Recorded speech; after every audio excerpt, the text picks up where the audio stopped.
Hey y'all, and welcome back to my channel. In this tutorial we are going to work on distressing a tumbler and adding on some semi-transparent decals. We're starting out with a 32-ounce plump from the Steel Magnolia. The decals that we are using have like a brownish coppery color to it, so I base painted this brown, and we are going to put on a copper colored glitter so that we can accent the colors in the decals. I'm using 1 to 2 milliliters of Artistry's 1-to-1 ratio fast set to apply my glitter.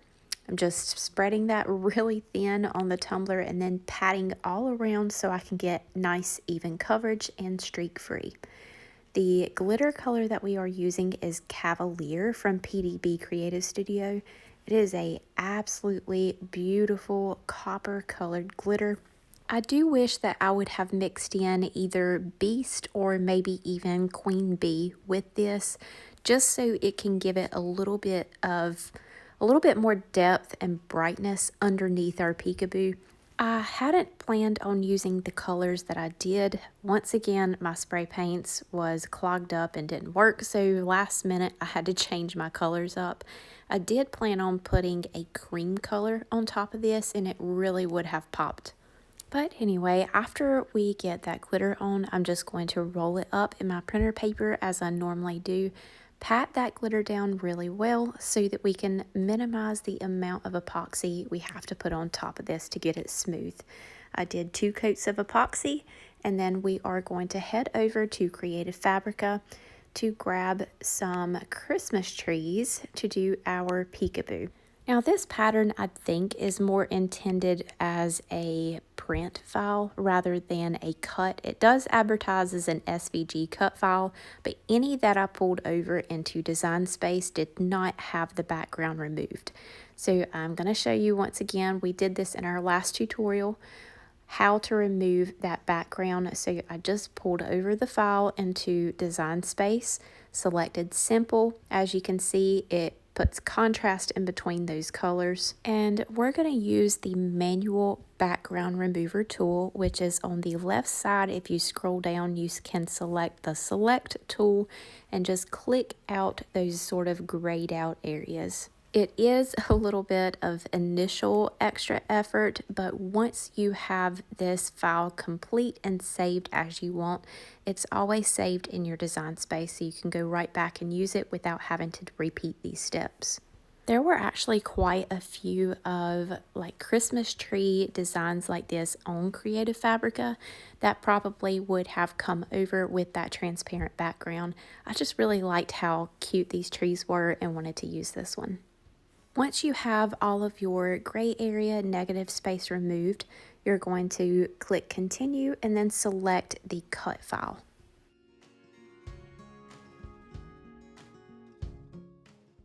You just want to measure your tumbler after you have epoxied it smooth so you get the most accurate measurement, and then resize your file to fit your tumbler.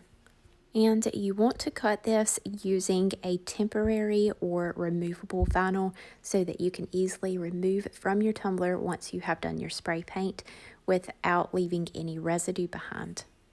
After you have finished weeding it, then put on your transfer tape on top, trim off all of the excess so that you can line it up perfectly on your tumbler.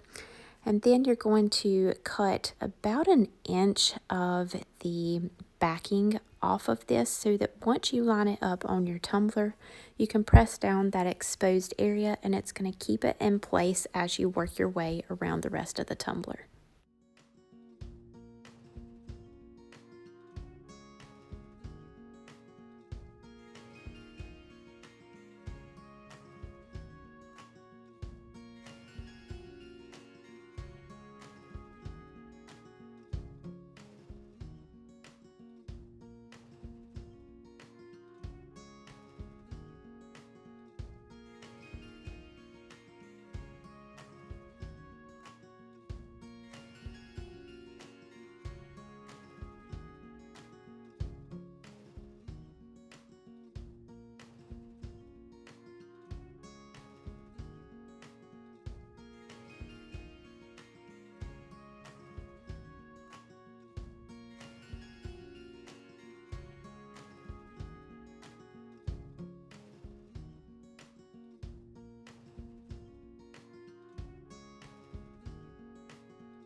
So as I mentioned in the beginning, I had initially planned on using a black for the base and then putting a cream color on top of this to coordinate with our flowers. But once again, I have bought another can of black spray paint and it would not spray. I think Walmart is going to get tired of me complaining and exchanging cans of black spray paint. I just really wish that they would restock the My Color Shot because I would not have those issues. So anyway, since that didn't work, I turned to the Passport Blue from My Color Shot and Vintage Blush from Rust-Oleum. And I sprayed the Vintage Blush on first. I didn't give it enough time to dry before I put Stamped Passport on. So it did not look good and it was super thick, so I had to take all of that off, and at that point I had blue spray paint kind of clumped around my stencils. So in order to make this look right, I had to go in with Stamped Passport first and then put the Vintage Blush on top. I really wanted that dark color on top. But if you have watched my past few tutorials, you know that we have had some hurdles to jump through and things have not exactly been going as planned. So at this point, I was like, whatever, we are going with it and we're going to make it look good.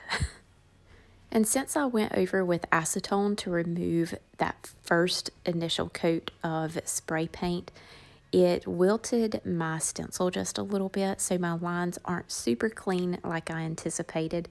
So I did have to distress a little bit more than what I wanted to, but that is fine because the purpose of my tutorials is not just to help you recreate my designs. It's to show you different ways to use materials to help you learn from my mistakes so you know what not to do or what to do if you come across the same issues or problems, whatever it may be.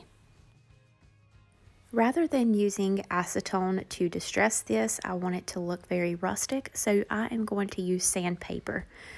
An important thing to remember when you are distressing using sandpaper is you need to use a high grit so that you do not create grooves in your epoxy and cause that paint to seep down into those grooves and cause it to look cloudy.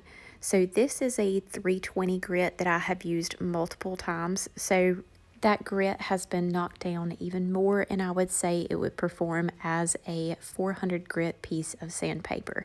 So use anywhere from a 320 to a 400. If not, use the 320 to help you rough it up just a bit and then go over with the 400 to smooth things out.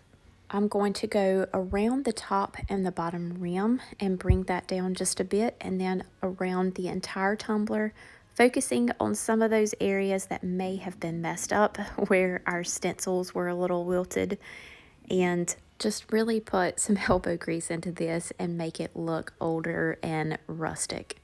You can do this over a sink, it would be a lot better, or have a little tub of water or a spray bottle with water just alongside of you so that you can keep your sandpaper wet so that you can wet sand. You do not want to dry sand this, it will mess up your spray paint and sort of clump it up.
After you have distressed as much as you like, you're going to want to dry this off completely. Grab you a piece of paper towel and some alcohol, not acetone. Acetone will remove a lot of your paint and just smear it all over the place. You take some alcohol and wipe down pretty roughly just to get any excess residue of paint that may be down in your glitter areas so they won't look foggy.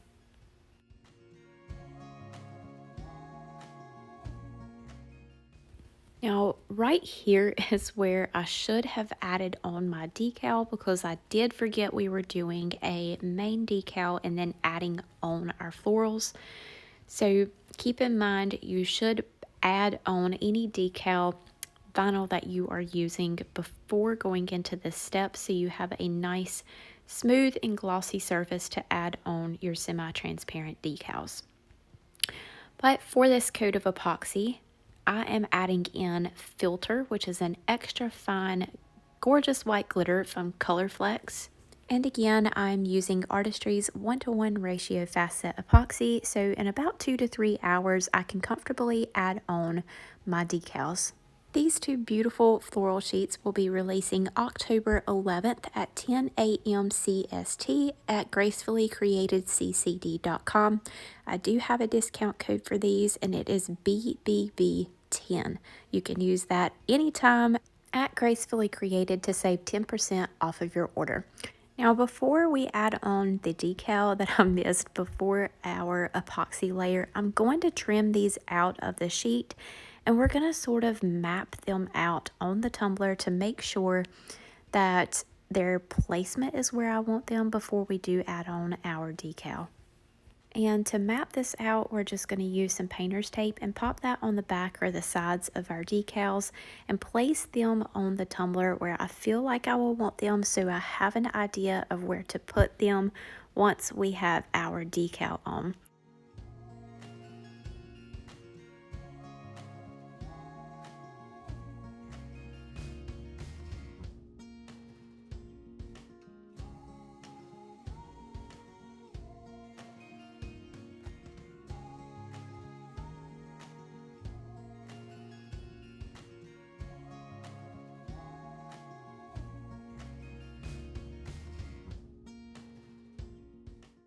After I mapped that out, I just took them right back off and we are going to add on our decal. I got this file also from Creative Fabrica and created a 0.035 offset in Design Space. I'm using a pearl white vinyl from Cricut that I grabbed at Hobby Lobby and the rose gold textured metallic vinyl from TeckWrapcraft.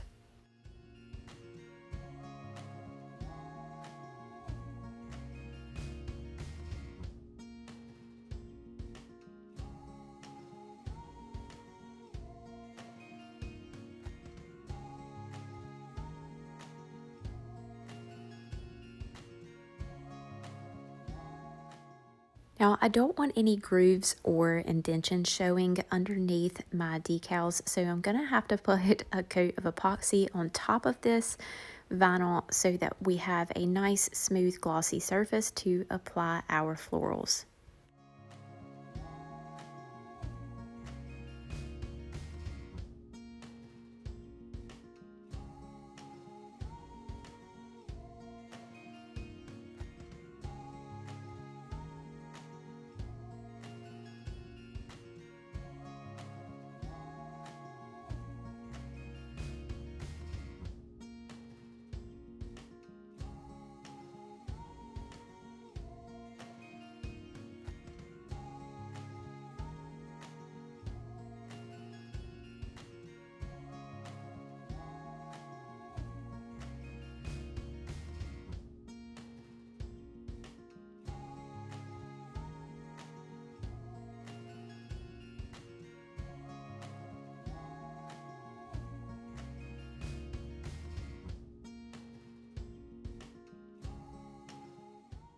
When applying these florals, you want to do your best to avoid touching too much of that clear portion of the decal. It's okay to touch the back of the white portion, But if you touch the clear, we have possibly lotions or oils on our hands and our fingers, so it will leave a fingerprint on the back of that.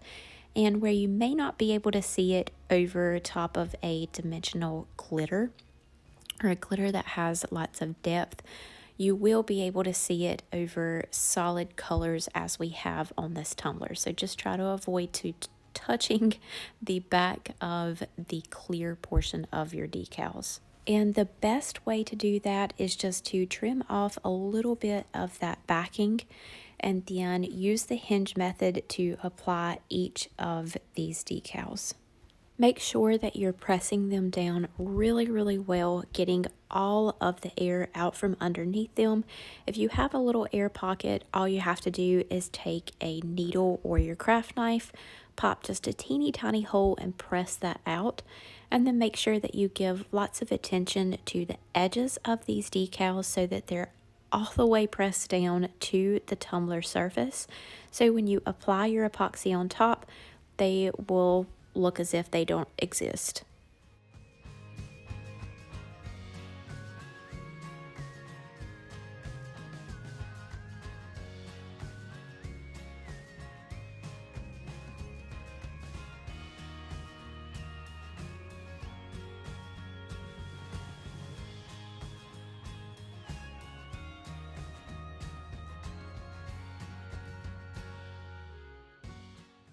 I went around the whole tumbler and double checked my decals to make sure all of those edges were pressed down really well. And then we're going to go in with our 2 final coats of epoxy. On the first coat of epoxy, I'm going to grab some Southwest from PDB Creative Studio. It's a really pretty chunky mix that had all the same colors as this tumbler and florals did, just to sort of take up some of that negative space, further that rustic feel, and just kind of bring everything in together.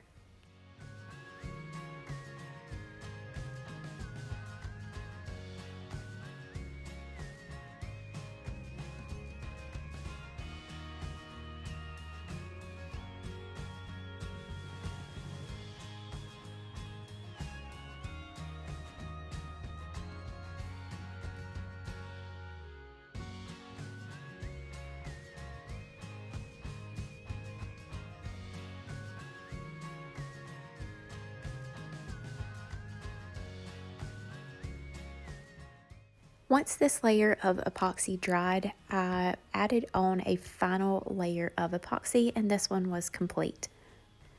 I know everyone says we're our own worst critics, and it is 100% true, and I'm extra hasty because it did not turn out exactly the way that I had planned in my mind because, once again, spray paint issues. But I do like the way that it turned out and hope that you can use some of the tips and tricks in this tutorial to recreate something beautiful of your own. I just don't love it. Once again, these florals will be available at gracefullycreatedccd.com on October 11th at 10 a.m. Central Standard Time. You can use code BBB10 to save 10% off of your entire order at Gracefully Created at any time. All of the materials that I used in this tutorial will be listed down below in the description with some coupon codes for those as well. That is all for today. Thank you all so much, and we'll see you next time.